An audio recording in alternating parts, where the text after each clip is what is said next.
भारत ने 1932 में पहला इंटरनेशनल क्रिकेट मैच खेलने के बाद लंबा सफर तय किया है। एक कमजोर टीम के रूप में उसकी शुरुआत हुई थी, लेकिन अब इसकी पहचान दुनिया की सबसे ताकतवर टीमों में होती है। लेकिन क्या आप जानते हैं भारत के पहले टेस्ट कप्तान कौन थे? अगर नहीं तो हम आपको बता देते हैं। भारत के पहले टेस्ट कप्तान का नाम है कोठारी कनैया नायडू। नायडू होलकर की सेना में कार्यरत थे और उन्हें यहाँ कर्नल की उपाधि मिली हुई थी। इसके चलते उन्हें कर्नल सीके नायडू कहा जाता था। नमस्कार महदूबशिका, क्रिकेट जगत की महान हस्तियों की कहानी में आज हम बात करेंगे सीके नायडू के बारे में। 31 अक्टूबर 1895 को नागपुर महाराष्ट्र में जन्म लेने वाले कर्नल कोठारी कनैया नायडू को प्यार से लोग सीके नायडू कहकर पुकारा करते थे। सीके नायडू का परिवार आंध्र प्रदेश से ताल्लुक रखता था। उनके दादा कांग्रेस पार्टी के नेता थे और उनके पास काफी जमीन भी थी। नायडू स्कूल के दिनों से ही क्रिकेट खेलने में लग गए थे। उन्होंने 1916 में हिंदू टीम की ओर से फर्स्ट क्लास डेब्यू किया। सीके ने क्रिकेट में डेब्यू उस उम्र में किया जिस पड़ाव पर आकर आज के समय में क्रिकेटर संन्यास लेते हैं। सीके नायडू ने 37 साल की उम्र में क्रिकेट में डेब्यू किया। नायडू 69 साल तक क्रिकेट खेलते रहे। 1923 में होलकर ने उन्हें अपने यहाँ बुलाया और सेना की टीम का कप्तान भी बनाया, फिर कर्नल की उपाधि दी। 1926 और 27 में एमसीसी ने जब भारत का दौरा किया था तब नायडू हिंदू टीम की ओर से खेले। उनका एक शॉट इतना करारा था कि गेंद बॉम्बे जिमखाने मैदान की छत पर जाकर गिरी। इस पारी के चलते एमसीसी ने उन्हें चांदी का बल्ला गिफ्ट किया था। उनका आखिरी फर्स्ट क्लास मैच 1956 और 57 में यूपी के लिए रहा। ये मैच उन्होंने 62 साल की उम्र में खेला था। सीके नायडू पहले भारतीय क्रिकेटर है जिन्होंने किसी ब्रांड को प्रमोट किया था।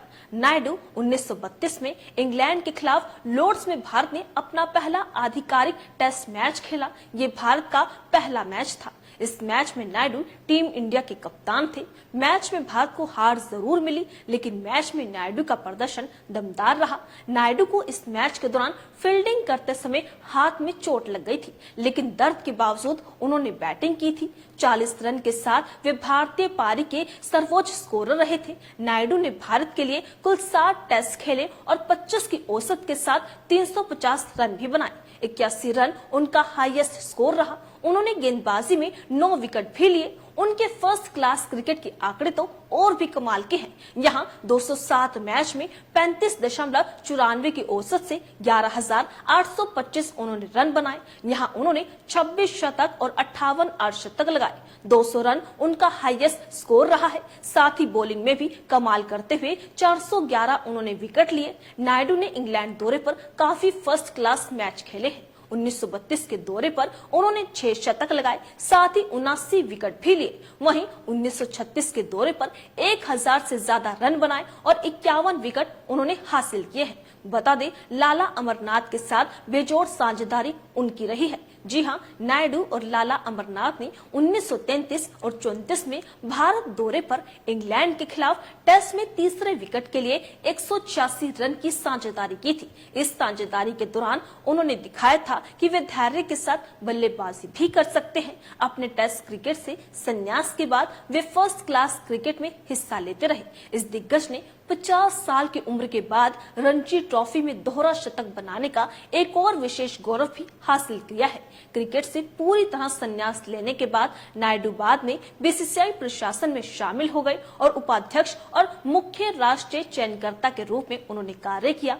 भारतीय बोर्ड ने 1994 में प्रतिष्ठित CK Naidu lifetime achievement पुरस्कार की शुरुआत की और उस साल उनके साथी लाला अमरनाथ को यह पुरस्कार प्रदान किया गया था। सीके नायडू की लाइफ टाइम अचीवमेंट अवार्ड की बात करें तो नायडू को 1956 में पद्म भूषण से सम्मानित किया गया था और उनके नाम पर एक पुरस्कार भी रखा गया था।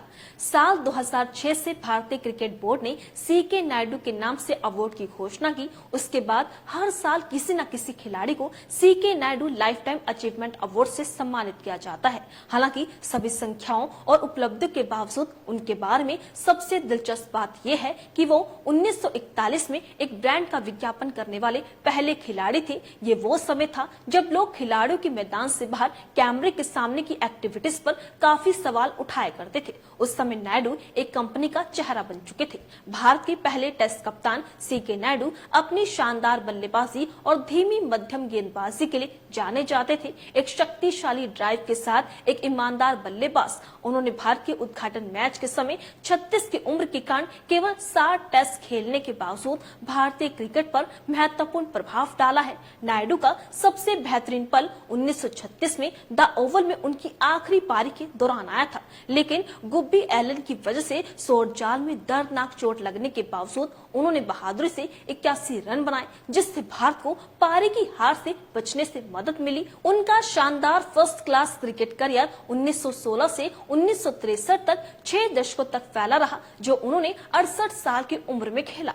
नायडू का 1967 में इंदौर में निधन हो गया और वे भारतीय क्रिकेट में अग्रणी के रूप में विरासत छोड़ गए। सीके नायडू से हमें कई तरह की सीख मिलती है, जैसे कड़ी मेहनत और समर्पण। सीके नायडू की सफलता का राज उनकी कड़ी मेहनत और समर्पण था। उन्होंने अपने खेल के प्रति पूरी तरह से समर्पित थे और अपनी क्षमताओं को निरंतर सुधारने के लिए उन्होंने काम किया है। निरंतरता और धैर्य। सीके नायडू की कहानी हमें निरंतरता और धैर्य के महत्व को सिखाती है। उन्होंने अपने करियर में कई उतार चढ़ाव देखे, लेकिन उन्होंने कभी हार नहीं मानी और अपने लक्ष्य की ओर निरंतर प्रयास करते रहे।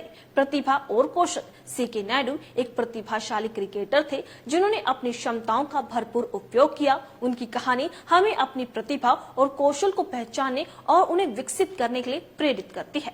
नेतृत्व और प्रेरणा। सीके नायडू एक अच्छे नेता और प्रेरणा के स्रोत थे। उन्होंने अपने साथियों को प्रेरित किया और टीम को सफलता की ओर वे ले गए। इन सब बातों से हमें सीके नायडू की कहानी से बहुत कुछ सीखने को मिलता है और हमें अपने जीवन में इन सिद्धांतों को अपनाने के लिए प्रेरित किया जा सकता है। तो ये थी भारत के पहले टेस्ट कप्तान कर्नल कोठारी सीके नायडू की कहानी। सीके नायडू की जीवनी से आपको क्या कुछ सीख मिली, अपनी राय कमेंट बॉक्स में लिखकर हमें जरूर बताइएगा। और आगे भी हम आपको ऐसे ही महान क्रिकेटरों के बारे में बताएंगे, जिन्होंने क्रिकेट की दुनिया में अपना और अपने देश का नाम ऊंचा किया है। ऐसे ही महान क्रिकेटरों की कहानी के बारे में जानने के लिए हमारे साथ बने रहिएगा।